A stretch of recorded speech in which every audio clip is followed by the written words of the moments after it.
Ever heard of in one ear and out the other? Well, I'm sure you have, since you are all hormonal teenagers with raging attitudes towards your parents and that's all you do. Your mom says, do the dishes. What do you do with that information aside from ignore it? Well, your brain encodes, stores, and retrieves that information so that maybe one day when you're married and possibly have kids, you'll remember to do the dishes. And maybe even sooner.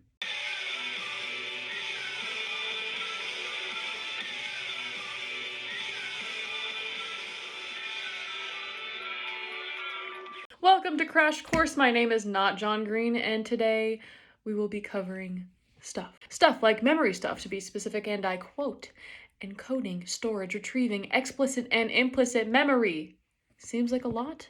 It's not. First up, we have encoding, that is from sensory input. New information comes into our memory system and is changed into a form that our system and our brain can comprehend and store. There are three main ways to do encoding, which is through visual, semantic, and acoustic processing. Short-term memory is acoustic encoding with verbal encoding as well, but long-term is semantic, but can be visual or acoustic. Storage seems pretty simple. It's where information is stored, about how long the memory lasts, how much can be stored, and what information can be held. The way we store affects how we receive it. Pretty interesting. So, information is stored for about 0 to 30 seconds, which is short-term memory, and a lifetime for long-term memory. Mom?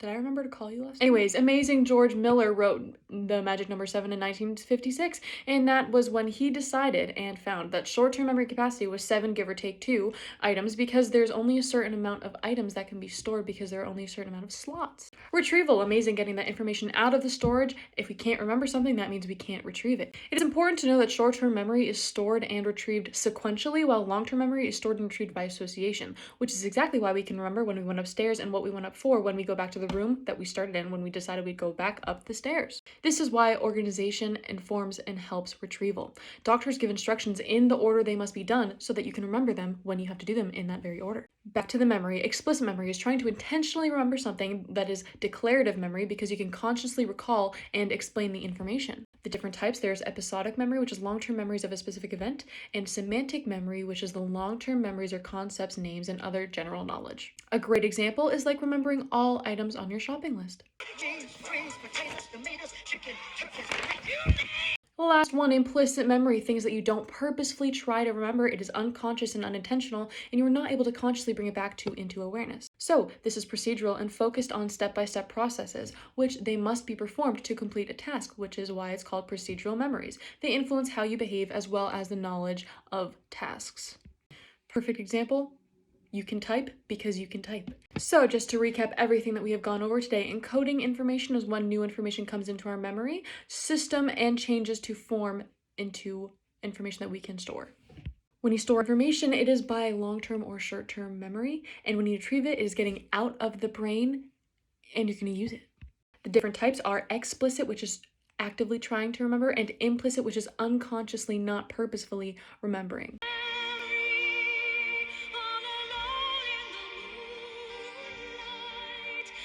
That's all we have today on Crash Course. Special thanks to the content manager and creator, Cat Mimo, film team, Cat Mimo, editing manager, Cat Mimo, and cast, Cat Mimo.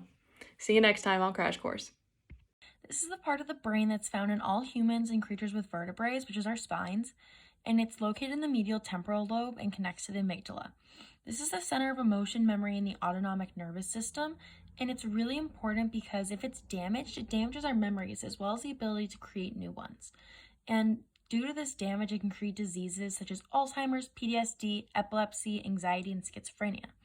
The hippocampus is also really important because it allows the amygdala to function better, and the amygdala is responsible for regulating emotions and remembering positive memories, so it's important that it can do the best to its ability. The second one was the cerebellum, and it coordinates voluntary movements like balance, motor skills, and coordination. It also has a large role in our ability to speak, such as formulating sentences, and allows our body to move the way it does. It receives information from the rest of the body and contains 50 to 80% of the brain's neurons, which is where we receive that information from. It's located in the back of the brain near the brainstem, and it's actually the largest structure back there, taking up 10% of the entire brain space. This is a large area comparing to most other pieces of the brain, and it actually is big enough to split into 2 hemispheres, and it's this large cortex that's covered in white matter and filled with fluid. Stress hormones' role in memory. So the difference between the short-term memory and the long-term memory is really big. So in short-term memory, it actually enhances our memory, especially if it's an emotional experience. This is because when you're stressed, cortisol is released, which allows the amygdala to know that this information is important and allows it to remember it. Whereas as a long-term memory, it actually damages the memory and makes it harder for us to remember things. And it's really important that you don't have chronic stress because can create diseases such as Alzheimer's.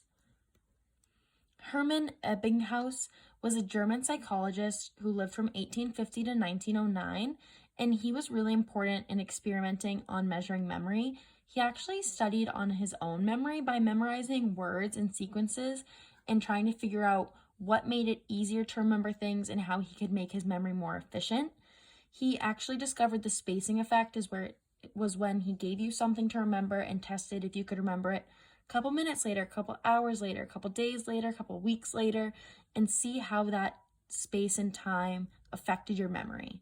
He also used the 3 R's, recall, retention, and relearning to measure memory, which were really big at the time and still are today.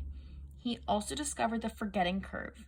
The forgetting curve is the loss of information over a period of time, and if you don't review things, your memory can be forgotten and information can be lost. And this can happen in even just a couple of days, let alone a couple of months or years. In order to stop yourself from losing as many memories, it's important to sleep, eat healthy, exercise, socialize, and stay organized. Just general things for a healthier life in general as well. And then here were my links. Forgetting curve is defined by psychologist Hermann Ebbinghaus. He was the first psychologist to systematically study memory and learning, and he recorded his findings mathematically to find patterns of forgetting and memory retention. The curve hypothesizes the decline of memory retention in time. The curve also shows how information is lost with no attempt to retain it. The graphs show the initial curve of forgetting is rapid, and then it levels off with time. Ebbinghaus wanted to show that the forgetting curve has more to it than just repetition, so the graphs to the left show the results and patterns that come out of the experiments. Perma-store memory is basically you're putting it in a vault.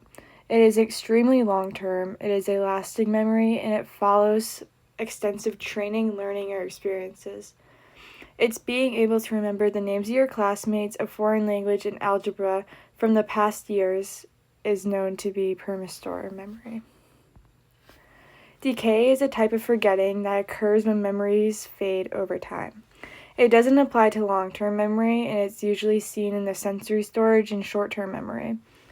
It's basically forgetting a person's name just after meeting them and not knowing what you were going to do and not remembering what you were on the first day of elementary school. Proactive interference occurs when something you learned earlier disrupts your recall of something you experienced later. So learning a new friend's phone number just after learning the previous one will make it harder to learn the new one. You learn Spanish and then learn French. You may confuse Spanish words to your French vocabulary. Retroactive interference occurs